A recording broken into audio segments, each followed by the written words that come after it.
Volume 3, Chapter 297, 8th of October, 1945. The Little Orphans, Mary and Matthias. I see the lake of Merom again, in a dull wet day. Mud and clouds. Silence and fog. The horizon disappears in the fog. The Hermon chains are buried under blankets of low clouds.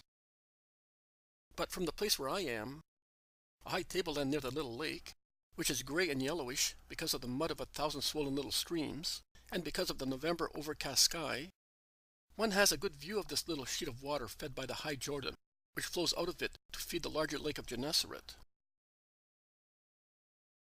It is getting dark, and the evening is becoming more and more gloomy and wet, while Jesus walks along the road which crosses the Jordan after Lake Merom, and he then takes a lane towards a house. Jesus says, "You will put here the vision of the little orphans, Matthias and Mary, which you saw on August 20th, 1944.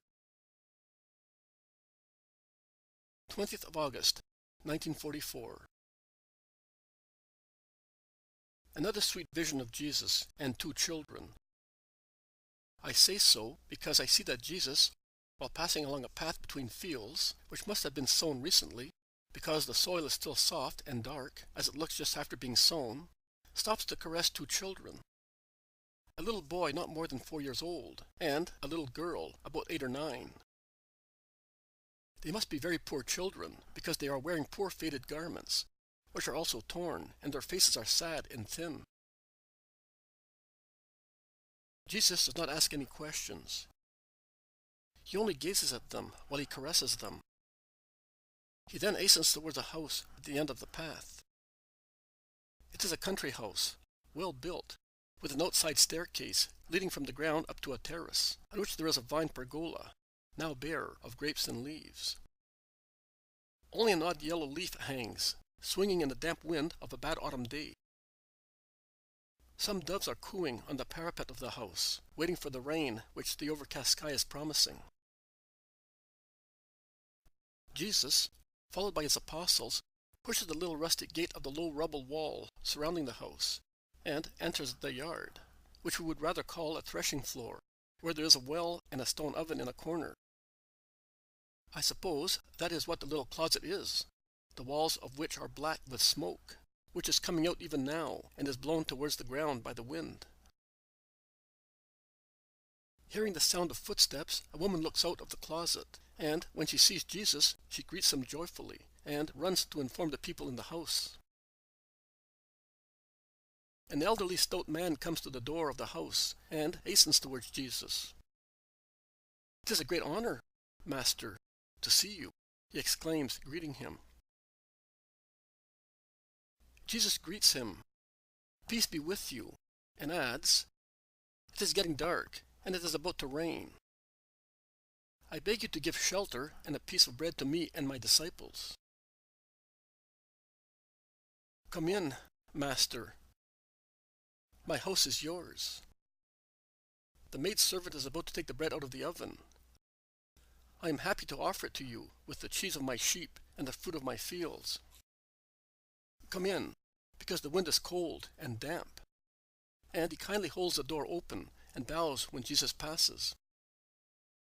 But he suddenly changes tone, addressing somebody he sees, and he says wrathfully, "Are you still here? Go away. There is nothing for you. Go away. Have you understood? There is no room here for vagabonds." And he mumbles, "And perhaps thieves like you." A thin, weeping voice replies, "Have mercy, sir. At least a piece of bread for my little brother. We are hungry." Jesus, who had gone into the large kitchen, which is cozy because of the big fire which serves also as light, comes to the threshold. His countenance has already changed. With a severe and sad expression, he asks, not the host, but in general. He seems to be asking the silent yard, the bare fig tree, the dark well. Who is it that is hungry? I, sir. I and my brother. Just a piece of bread, and we shall go away. Jesus is by now outside, where it is getting darker and darker because of the twilight and the impending rain. Come here, he says. I am afraid, sir. Come, I tell you. Do not be afraid of me. The poor girl appears from behind the corner of the house. Her little brother is holding on to her shabby little tunic. They look timidly at Jesus, and, with fear in their eyes, at the landlord, who casts a nasty look at them, and says, "They are vagabonds, master, and thieves. Only a little while ago I found her scrapping near the old mill. She certainly wanted to go and steal something. I wonder where they come from. They do not belong to this area." Jesus pays little or no attention to him. He gazes at the little girl's emaciated face and untidy plaits, 2 pigtails beside her ears, tied at the ends with strips of a rag. But Jesus' countenance is not severe while he looks at the poor wretch. He is sad, but he smiles to encourage her. "Is it true that you wanted to steal? Tell me the truth." "No, sir. I asked for a little bread because I am hungry. They did not give me any. I saw an oily crust over there, on the ground, near the old mill, and I went there to pick it up. I am hungry, sir. I was given only 1 piece of bread yesterday, and I kept it for Matthias. Why did they not put us into the grave with our mother?" The little girl weeps desolately, and her little brother imitates her. "Do not weep." Jesus comforts her, caressing her, and drawing her close to himself. "Tell me, where are you from?" "From the plain of Esdraelon." "And have you come so far?" "Yes, sir." "Has your mother been dead long? Have you no father?" "My father died, killed by sunstroke at harvest time, and my mother died last month. And the baby she was giving birth to died with her." She weeps more and more.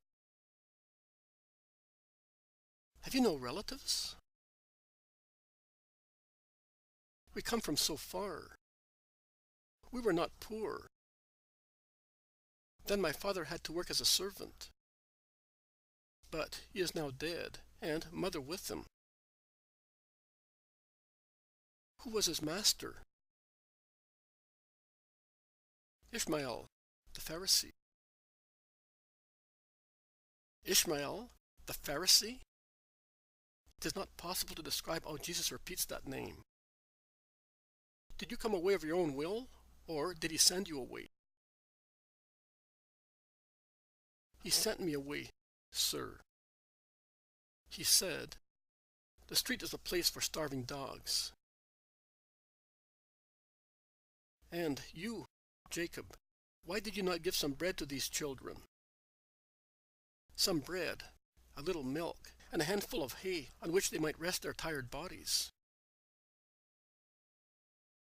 "But, Master, I have just enough bread for myself, and there is only little milk in the house.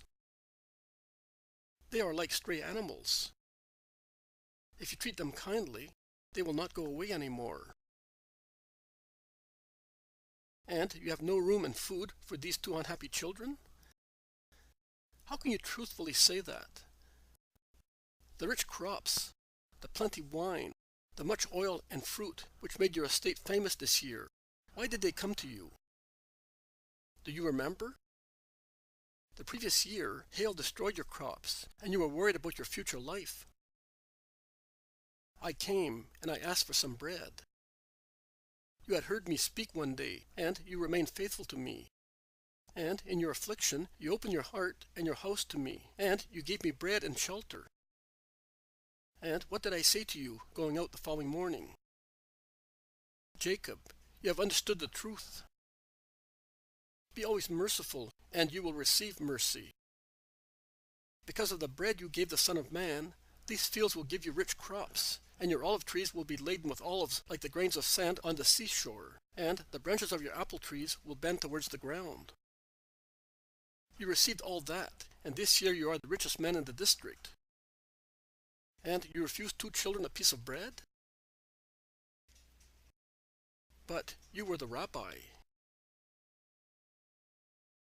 And because I could have turned stones into bread. They cannot.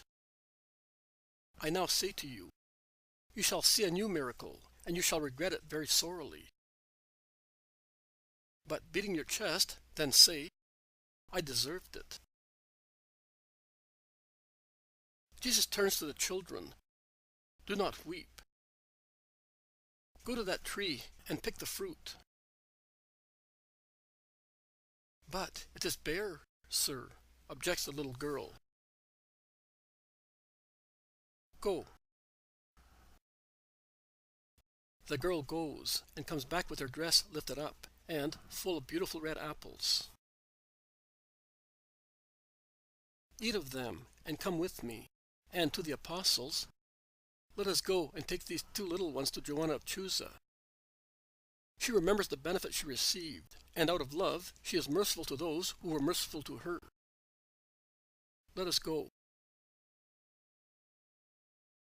The dumbfounded and mortified man endeavors to be forgiven. It is night, Master. It may rain while you are on the way. Come back into my house. There is the maidservant going to take the bread out of the oven. I will give you some, also for them. It is not necessary. You would give it for fear of the punishment I promised you, not out of love. So, is this not the miracle? And he points at the apples picked on the bare tree, and which the 2 starving children are eating greedily. No. Jesus is most severe. Oh, Lord, have mercy on me. I understand. You want to punish me in the crops. Have mercy, Lord. Not all those who call me Lord will have me, because love and respect are not testified by words, but by deeds. You will receive the mercy which you had. I love you, my Lord. That is not true. He loves me who loves his neighbor. That is what I taught. You love but yourself. When you love me, as I taught, the Lord will come back. I am now going. My abode is to do good, to comfort the afflicted, to wipe the tears of orphans. As a mother hen stretches its wings over the helpless chicks, so I spread my power over those who suffer and are tormented. Come, children. You will soon have a home and bread. Goodbye, Jacob. And, not satisfied with going away, he orders the apostles to take up the tired girl. Andrew takes her in his arms and envelops her in his mantle, while Jesus takes the little boy, and they thus proceed along the path which is now dark, with their pitiful loads which no longer weep.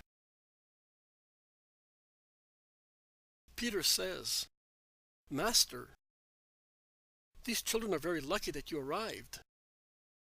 But for Jacob, what will you do, Master? Justice. He will not starve, because his granaries are well stocked for a long time. But he will suffer shortage, Because the seed he sows will yield no corn, and his olive and apple trees will be covered with leaves only. These innocent children have received bread and shelter from the Father, not from me. Because my Father is the Father of orphans also. And he gives nests and food to the birds of forests. These children and all the poor wretches with them, the poor wretches who are his innocent and loving children, can say that God put food in their little hands and leads them with fatherly love to a hospitable home. The vision ends thus, and I am left with a great peace. Jesus says, "This is just for you, O soul who weeps looking at the crosses of the past and at the clouds of the future. The Father will always have bread to put in your hand, and a nest to shelter his weeping dove." The lesson that I am the just Lord applies to everybody.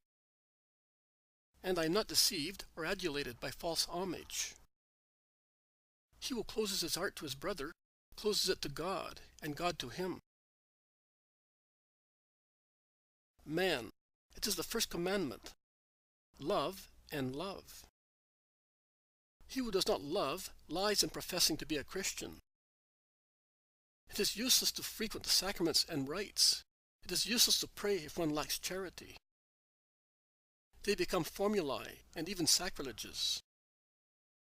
How can you come to the eternal bread and satisfy your hunger with it when you have denied a starving person a piece of bread? Is your bread more precious than mine? Is it more holy? Oh, hypocrites! I put no limit in giving myself to your misery, and you, who are misery itself, have no pity on the miseries which, in the eyes of God, are not so hideous as yours. Because those are misfortunes, yours are sins. Too often you say to me, "Lord, Lord," to have me propitious to your interests. But you do not say so for your neighbor's sake. You do nothing for your neighbor in the name of the Lord. Look, what have your false religion and true lack of charity given you, both with regard to your community and to its individuals?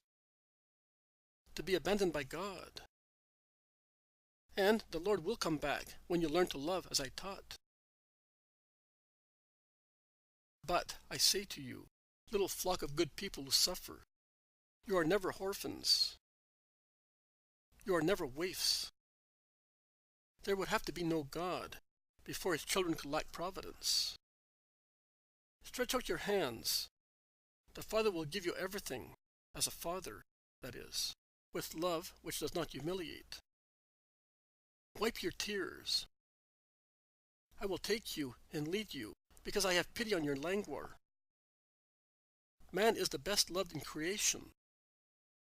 Can you doubt that the Father may be more merciful to birds than to faithful man, since he is indulgent towards sinners and gives them time and the opportunity to come to him? Oh, if the world understood what God is. Go in peace, Mary. You are as dear to me as the two little orphans you saw, and you are even dearer. Go in peace. I am with you. 21st of August, 1944. Mary says, Mary, Mother is speaking. Why, Jesus has spoken of the infancy of the Spirit, a necessary requisite to conquer the kingdom. Yesterday he showed you a page of his life as a master. You saw some children, some poor children. Is there nothing else to be said? Yes, there is, and I am saying it to you, as I want to make you dearer and dearer to Jesus. It is a nuance in the picture which spoke to your spirit, on behalf of the spirits of many people. But it is nuances that make a picture beautiful and reveal the skill of the painter and the erudition of the observer. I want to point out the humility of my Jesus to you. That poor girl, in her ignorant simplicity, does not treat the hard-hearted sinner differently from my son. She is not aware of the Rabbi or the Messiah. She has never heard him or seen him, because she lived almost like a little savage in the fields and in a house where the Master was despised. In fact, the Pharisee did despise my Jesus. Her father and mother, worn out by the hateful work which their cruel master exacted, had no time and possibility of raising their heads from the clods they broke up. While they were mowing hay, or cutting crops, or picking fruit and grapes, or crushing olives at the mill, they may have heard people singing hosannas, and may have raised their heads for a moment. But fear and fatigue lowered their heads at once under their yoke, and they died thinking that the world was nothing but hatred and sorrow, whereas the world was love and wealth, since the most holy feet of my Jesus trod upon it. The poor servants of a cruel master died without seeing even once the look and smile of my Jesus, without hearing his word, which gave comfort to souls, so that the poor felt as if they were rich, the hungry as if they were full, the sick as if they were healthy, the sorrowful as if they were comforted. Jesus does not say, "I am the Lord, and I say to you, do that." He remains anonymous. And the little girl, who was so ignorant that she did not understand even when she saw the miracle of the apple tree bare of leaves, a branch of which became laden with apples to satisfy their hunger, continues to call him Sir, as she called Ishmael, her master, and the cruel Jacob. She feels attracted to the good Lord, because kindness always attracts. But nothing more. She follows him confidently. And the poor girl, lost in the world, and in the ignorance encouraged by the world, by the great world of mighty pleasure-loving people, who are keen in keeping inferiors in darkness in order to torture them more easily and exploit them more greedily, the poor girl loves him at once, instinctively. She will learn later who was that Sir, who was as poor, as homeless and motherless as she was, who had no food, because he had left everything out of his love for man, also for her, a poor little frail girl. And she will understand that the Lord had given her miraculous fruit, to remove from her lips and from her heart the bitterness of human wickedness, which makes poor people hate mighty ones, and he had done so by means of the fruit of the Father, and not by means of a crust of bread, which was offered too late, and in any case would have savored of hardship and tears. Those apples really called to mind the apple of the earthly paradise. They appeared on the branch for good and for evil. They were the sign of redemption from all miseries.